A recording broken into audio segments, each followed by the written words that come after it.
قرآن مجید سے سورہ ضحیٰ کی 2 آیت تلاوت کی ہے۔ اس میں اللہ فرماتا ہے وَالضُّحَىٰ وَاللَّيْلِ إِذَا سَجَىٰ، قسم ہے مجھے چاشت کے وقت کی اور رات کی، یعنی جب سورج طلوع ہو اور اس کی حدت اور گرمی محسوس ہو اور اس کی طرف نظر بھر کے دیکھا نہ جا سکے تو اس وقت کو وقت چاشت کہتے ہیں، اور جب رات بھیگ جائے تو لوگ کہتے ہیں کہ رات چھا گئی ہے، تو کہا وَالضُّحَىٰ وَاللَّيْلِ إِذَا سَجَىٰ، قسم ہے مجھے چاشت کے وقت کی اور رات کی۔ اس پر مفسرین نے کئی قول پیش کیے ہیں، لیکن آج کے اس خطبے میں 4 اقوال پہ مختصر سی گفتگو آپ کی سماعت کے حوالے رکھنا چاہوں گا۔ دعا کریں کہ اللہ رب العالمین حضور کی سیرت کا نکھار مجھے اور آپ کو عطا فرما دے، ہمارے سینوں کو حضور کے نور سے منور فرما دے، اللہ ہمارے سینے میں ہمارے دل میں حضور کا پیار ڈال دے۔ تو فرمایا کہ ضحیٰ سے مراد کیا ہے، لیل سے مراد کیا ہے، تو اس پر امام جعفر صادق رضی اللہ تعالی عنہ فرماتے ہیں ضحیٰ سے مراد میلاد کا دن ہے، یعنی حضور کی ولادت کا دن ہے، اور لیل سے مراد معراج کی شب ہے، یعنی حضور کے آنے کی بھی قسم اور حضور کے جانے کی بھی قسم۔ کہا جب حضور آئے تو بھی پیارے لگتے تھے، جب حضور دلہا بن کر سج کر گئے معراج پر بھی تو پیارے لگتے تھے، سوڑے لگتے تھے۔ تو کہا ضحیٰ سے مراد میلاد کا دن ہے، حضور کی ولادت کا دن ہے، اور لیل سے مراد معراج کی شب ہے۔ دوسرا معنی ضحیٰ سے مراد کیا ہے، تو فرمایا ضحیٰ سے مراد حضور علیہ السلام کا علم نور ہے، ضحیٰ سے مراد حضور علیہ السلام کا علم نور ہے، جس سے کائنات کی کوئی شے بھی پوشیدہ نہیں ہے۔ حضور علیہ السلام ساری کائنات کو اس طرح دیکھتے ہیں جیسے میں اور آپ اپنی ہتھیلی کو دیکھتے ہیں، یعنی کائنات کی کوئی شے بھی حضور علیہ السلام کی آنکھوں سے اوجھل نہیں ہے، ساری کائنات حضور کی نظروں میں ہے۔ اللہ رب العالمین نے اپنے محبوب علیہ السلام کو وہ آنکھیں عطا فرمائی ہے کہ ساری کائنات حضور علیہ السلام کی نظروں میں ہے۔ بلکہ علامہ اقبال رحمۃ اللہ تعالی علیہ فرماتے ہیں فروغت صبح آثار و دہور چشم تو بینندہ ما فی الصدور، تیری نظر تو سینے کے چھپے ہوئے راز بھی جانتی ہے۔ آج اختلاف ہوتا ہے کہ نبی کو پیٹھ پیچھے کا علم نہیں، دیوار کے پیچھے کی خبر نہیں۔ علامہ اقبال کا عشق دیکھیے، ان کا لہجہ ملاحظہ کیجیے، وہ فرماتے ہیں فروغت صبح آثار و دہور چشم تو بینندہ ما فی الصدور، تیری نگاہ کا عالم یہ ہے کہ تیری نگاہ تو سینے کے چھپے ہوئے راز بھی جانتی ہے۔ مجلس رسول لگی ہوئی ہے، ہجوم عاشقاں ہے، ایک صحابی جن کا وابسہ ابن معبد نام ہے وہ آتے ہیں اور بیٹھ جاتے ہیں، تو حضور علیہ السلام فرماتے ہیں ادنو وابسہ دور بیٹھے ہو قریب ہو جاؤ۔ وابسہ فرماتے کہ میں قریب ہو گیا، تو حضور نے پھر فرمایا ادنو یا وابسہ دور بیٹھے ہو قریب ہو جاؤ۔ تو حضرت وابسہ رضی اللہ تعالی عنہ فرماتے ہیں کہ میں اپنے مقدر پہ قربان جاؤں، میں حضور سے اتنا قریب ہوا کہ حضور کے گھٹنے میرے گھٹنے سے ٹچ ہونے لگے۔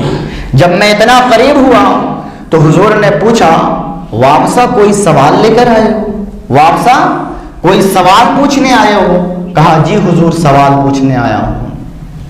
تو کہا جو سوال پوچھنے آئے ہو پوچھو گے کہ میں ہی بتا دوں؟ جو سوال پوچھنے آئے ہو وہ تم پوچھو کہ میں بتا دوں؟ تو وابسہ ابن معبد نے فرمایا حضور اگر آپ بتا دیں تو کمال ہو جائے۔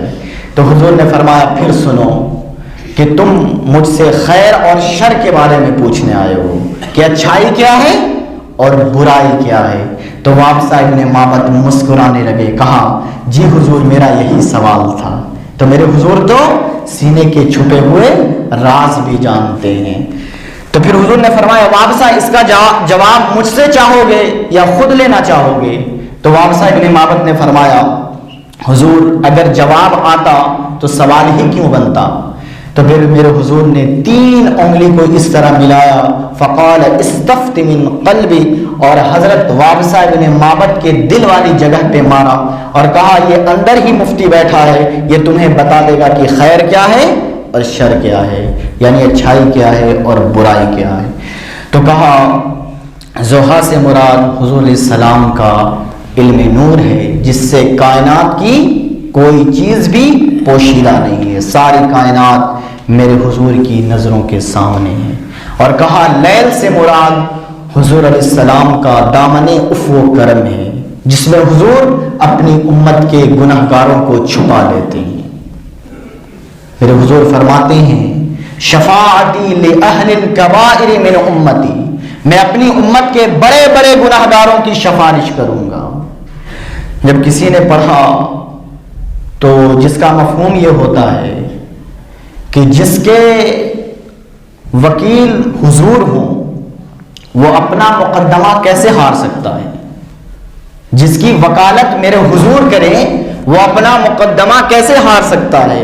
تو میرے پیر و مرشد نے بڑا خوبصورت جواب دیا، انہوں نے کہا کہ یہاں مقدمے کی بات ہو رہی ہے تو حضور ایڈوکیٹ کے معنی میں نہیں ہے، وکیل جو ہے یہاں ایڈوکیٹ کے معنی میں ہے۔ تو ایک وکیل کا مطلب نگہبان بھی ہوتا ہے، تو اس معنی میں تو حضور ہمارے نگہبان ہیں، لیکن بات یہاں مقدمے کی ہو رہی ہے، تو اس معنی میں ہمارے حضور وکیل نہیں بلکہ شفیع ہیں، حضور شفیع ہیں۔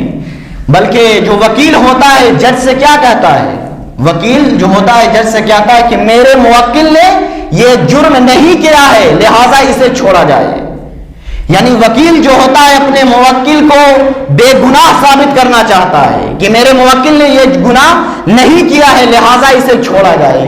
تو میرے حضور وکیل نہیں بلکہ شفیع ہیں۔ حضور کہتے ہیں کہ سب کچھ کیا ہے میرا آنا دیکھا جائے، سب کچھ کیا ہے میرا آنا دیکھا جائے۔ اعلیٰ حضرت بولتے ہیں پیش حق مجدہ شفاعت کا سناتے جائیں گے، آپ روتے جائیں گے ہم کو ہنساتے جائیں گے، وسعت دی ہے خدا نے دامن محبوب کو، جرم کھلتے جائیں گے اور وہ چھپاتے جائیں گے۔ تو فرمایا ضحیٰ سے مراد حضور علیہ السلام کا نور علم ہے، جس سے کائنات کی کوئی شے پوشیدہ نہیں ہے، اور لیل سے مراد حضور علیہ السلام کا دامن عفو و کرم ہے، جس میں حضور اپنی امت کے بڑے بڑے گناہ گاروں کو چھپا لیتے ہیں۔ تیسرا معنی ضحیٰ سے مراد حضور علیہ السلام کے احوال ظاہریہ ہیں، حضور علیہ السلام کی وہ کمالات ہیں جن کو سبھی جانتے ہیں۔ انگلی اٹھی چاند کے 2 ٹکڑے ہو گئے، ایک اشارے پہ سورج عصر کے وقت پہ پلٹ کے آیا، قطرے کو سمندر ذرے کو ستارہ کرتے ہیں، کونین کو خم آ جاتا ہے جب زلف سوارا کرتے ہیں۔ تو سبھی کوئی جانتے ہیں کہ جب انگلی اٹھی چاند کے 2 ٹکڑے ہو گئے، سورج عصر کے وقت پہ پلٹ کے آیا۔ میرے بھائی لیکن پھر کہنے والے کہ نبی کے چاہنے سے کچھ نہیں ہوتا، نبی کے چاہنے سے کچھ نہیں ہوتا۔ میرے بھائی ہم اس نبی کا میلاد منانے والے ہیں، ہم اس نبی کا کلمہ پڑھنے والے ہیں کہ میرا نبی چاہ لے تو رب قبلے بدل دیتا ہے، میرا نبی چاہ لے تو رب قبلے بدل دیتا ہے۔ بنو سلمہ کی مسجد ہے، نماز ظہر ہے، حضور علیہ السلام امامت فرما رہے ہیں۔ قبیلہ بنو سلیم کی مسجد ہے، نماز ظہر ہے، 4 رکعت کی نماز ہوتی ہے، حضور علیہ السلام نے ابھی 2 رکعت پڑھی ہے، 2 رکعت پڑھنی باقی ہے۔ حضور کے دل میں خیال آتا ہے، حضور کے دل میں خواہش پیدا ہوتی ہے، کاش قبلہ بدل جائے تو کیا خوب ہو جائے، کاش قبلہ بدل جائے تو کیا خوب ہو جائے۔ فوراً جبریل امی حاضر ہوتے ہیں، قد نرى تقلب وجهك في السماء فلنولينك قبلة ترضاها۔ محبوب پروگرام بن گیا ہے تو رخ پھیر لینا، محبوب دل میں بات آ گئی، آپ کا دل مچل رہا ہے تو رخ پھیر لینا۔ حضور عرض کرتے ہیں مالک تیری نماز تو پوری ہو لے، مالک تیری نماز تو پوری ہو لے، ابھی 2 رکعت پڑھی ہے، 2 رکعت پڑھنی باقی ہے۔ اللہ فرماتا ہے میری نماز بعد میں پوری ہوگی، پہلے تیری مرضی پوری ہوگی۔ سبحان اللہ بولیں۔ میری نماز بعد میں پوری ہوگی، پہلے تیری مرضی کا کلمہ پڑھنے والا ہوں کہ میرا نبی چاہ لے تو رب قبلے بدل دیتا ہے۔ لوگ کہتے کہ نبی تو اپنی سگی بیٹی کو نہیں بخشوا سکتا، تو تمہارا کیا ہوگا؟ میرے بھائی ہم اس نبی کا کلمہ پڑھنے والے ہیں کہ ایک مجلس میں میرے نبی نے 10 صحابی کو جنتی ہونے کی بشارت دی۔ فرمایا ابو بکر فی الجنہ، عمر فی الجنہ، عثمان فی الجنہ، علی فی الجنہ، عبد الرحمن، صحابی کو عشرہ مبشرہ جس کو قرآن نے بیان کیا ہے۔ تو ہم اس نبی کا کلمہ پڑھتے ہیں۔ لوگ کہتے ہیں کہ اپنی بیٹی کو نہیں بخشوا سکتے ہیں، میرے بھائی ہم اس نبی کا کلمہ پڑھتے ہیں کہ میرے نبی نے فرمایا کہ میری بیٹی فاطمہ جنتی عورتوں کی سردار ہے، میرے نواسے حسن اور حسین جنتی نوجوانوں کے سردار ہیں۔ میرے بھائی تو ہم اس نبی کا کلمہ پڑھتے ہیں، تو میں اور آپ اس کو تولنے بیٹھے ہیں جس کو وزن کیا ہی نہیں جا سکتا ہے، جس کو تولا ہی نہیں جا سکتا ہے۔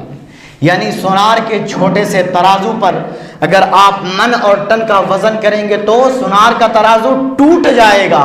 اگر آپ اپنی عقل کے ترازو پر امام الانبیاء کو تولیں گے تو آپ پھر بھٹک جائیں گے، اہدنا الصراط المستقیم کا راستہ آپ کو نہیں ملے گا، آپ پھر گمراہ ہو جائیں گے۔ اس لیے کہ آپ اس کو تولنے بیٹھے ہیں جس کا کوئی وزن ہی نہ ہو، جو امام الانبیاء ہو، جو نبیوں کا امام ہو، جن کے لیے بیت المقدس میں سارے انبیاء انتظار میں کھڑے ہیں کہ کوئی آنے والا ہے جو ہماری امامت فرمائے گا۔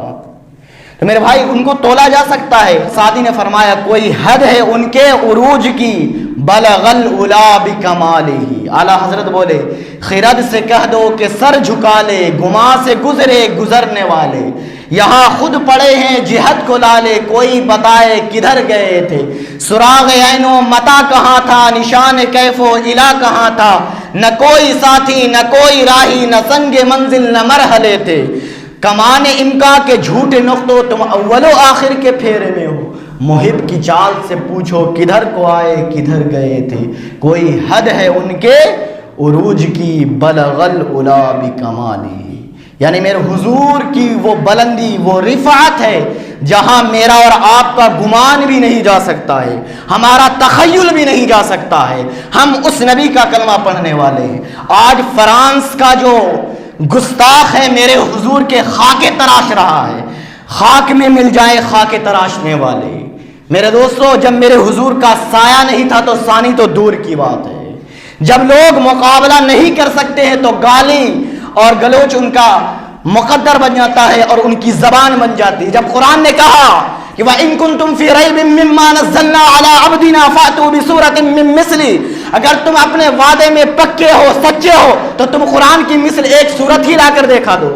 سارے حیران و ششدر رہ گئے، ایک صورت نہیں بنا سکے، تو پھر ان کو بوکھلاہٹ آ گئی تو قرآن میں آگ لگانا شروع کر دیا۔ میرے بھائی کتنے قرآن کو جلاؤ گے؟ اللہ نے مومنوں کے سینے میں قرآن کو محفوظ فرما دیا، اللہ نے ہمارے سینوں میں قرآن کو محفوظ فرما دیا ہے۔ تم کتنے کو شہید کرو گے؟ اللہ نے ہمارے سینے میں محمد عربی کا پیار ڈال دیا ہے، محمد عربی کی محبت ڈال دی ہے۔ میرے بھائی آپ غور کریں، جب بھی ہمارے ایمان کو جھجھوڑا جاتا ہے، ہمارے ایمان کو ڈگمگانے کی سازش کی جاتی ہے تو سب سے پہلے ناموس رسالت پر حملہ کیا جاتا ہے۔ تو میرے بھائی ہم ہمیشہ تیار رہیں کہ ناموس رسالت کے لیے اگر ہماری جان بھی ہمیں قربان کرنی پڑے تو ہم اپنی جان کی قربانی بھی دیں گے انشاءاللہ۔ تو میرے بھائی ہم اس نبی کا کلمہ پڑھنے والے ہیں کہ جہاں میرا اور آپ کا خیال بھی نہیں جا سکتا، بلکہ شیخ عبدالعزیز فرحاروی رحمۃ اللہ تعالیٰ علیہ وہ فرماتے ہیں کہ ابو الحسن رفاعی ایک بزرگ گزرے ہیں، انہوں نے روحانی طور پہ پرواز کی، اس میں کسی بھی مسلک کا اختلاف نہیں ہے، بندہ روحانی طور پر پرواز کر سکتا ہے۔ وہ فرماتے ہیں کہ حتیٰ صعدت فی الفوقانیات، یعنی میں اتنا اونچا گیا کہ میں نے 7 لاکھ عرش عبور کر گیا۔ میں کتنے لاکھ؟ 7 لاکھ عرش عبور کر گیا۔ عرش کئی ہیں، یعنی عالم امکا اور عالم وجود کے درمیان عالم برزخ ہے۔ جب اللہ تبارک و تعالیٰ دنیا پر کوئی تجلی ڈالتا ہے تو پہلے عرش پہ ڈالتا ہے، اگر ڈائریکٹ آ جائے تو کوئی بندہ تاب نہیں لا سکتا ہے۔ تو وہ فرماتے ہیں کہ حتیٰ سعدت فی الفوقانیات، جب میں نے روحانی طور پہ پرواز کی تو میں 7 لاکھ عرش عبور کر گیا۔ تو اب آواز آئی غیب سے، ابو الحسن رفاعی کدھر آ رہے ہو؟ تو کہا یا اللہ، معراج کی شب جس عرش کی چھاتی پہ محبوب کے قدم آئے ہیں، میں اس عرش کی تلاش میں نکلا ہوں۔ تو آواز آتی ارجی لا وصول لک، اے ابو الحسن رفاعی پلٹ جاؤ، اگر تم کروڑوں سال بھی پرواز کرتے رہو، جس عرش کی چھاتی پر میرے محمد عربی کے قدم پڑے ہیں تمہارا خیال بھی نہیں پہنچ سکتا ہے۔ تو جس نبی کا قدم اتنا اونچا ہو اس کے سر کا مقام کیا ہوگا؟ قدموں میں جبی کو رہنے دو، چہرے کا تصور مشکل ہے، جب چاند سے بڑھ کر ایڑی ہے رخسار کا عالم کیا ہوگا۔ تو میرے بھائی، ہم اس نبی کا کلمہ پڑھنے والے ہیں، ہم اس نبی کا میلاد بنانے والے ہیں میرے بھائی۔ تو میرے بھائی، تو کہا ضحیٰ سے مراد حضور علیہ السلام کے وہ کمالات ہیں جن کو سبھی جانتے ہیں، اور لیل سے مراد حضور علیہ السلام کے وہ کمالات ہیں جہاں تک کسی کی سوچ بھی نہیں پہنچی، جہاں تک کسی کا خیال بھی نہیں پہنچا، بلکہ سیدنا صدیق اکبر رضی اللہ تعالی عنہ سے میرے حضور نے فرمایا کہ اے ابو بکر، تم میرے ساتھ رہتے ہو، سفر و حضر میں میرے ساتھ رہتے ہو، قربت کے مزے میں لوٹتے ہو، لیکن میری حقیقت کو میرے رب کے سوا کوئی نہیں جانتا ہے۔